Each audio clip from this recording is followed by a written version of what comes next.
जय श्री राम। जय हनुमान।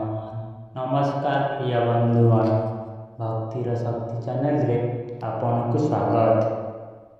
बंधुगण, आज भिडियो आपण मानक एक चमत्कारी उपाय विषय कहि। यही कार्य करने द्वारा आपणकर जहाँ भी कार्य अटकी जाइछि किंबा अटकी जाइथिला से सबू संपूर्ण हो जिवो।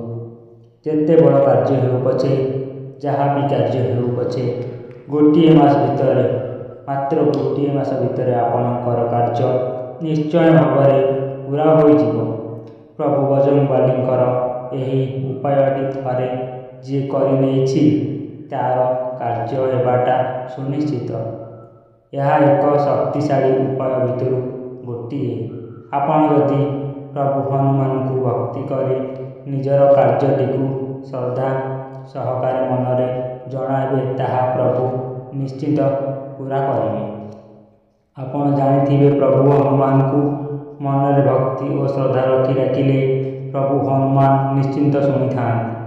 प्रभु हनुमान जदि कौनसी व्यक्ति उपर थरे प्रसन्न हो जाती, से व्यक्तिर जीवन में समस्त दुख कष्ट दूर हो जाए। चलतु जानिबा से चमत्कारी उपाय विषय। यही उपायटी जेकोसी मंगलवार दिन करें। सर्वप्रथम प्रातः सका गाधोई सारिया पर नित्य कर्म कर सारिया पर हनुमान मंदिर को जाई पूजा अर्चना करंतु एवं नाली सिंदूर और खसा लड़ू एवं चामेली तेल दीप जलांतु। पूजा पाठ सरिया पर से खसा लड़ू को किसी कन्या मानक बांटी दिंतु। यहीपरि 4टी मंगलवार करने द्वारा आपणकर कार्य निश्चिंत पूर्ण हो। ता सहित जदि आपण मनरे मनस्कामना रखी पूजा पाठ करुथिले से सब अवश्य पूर्ण हो।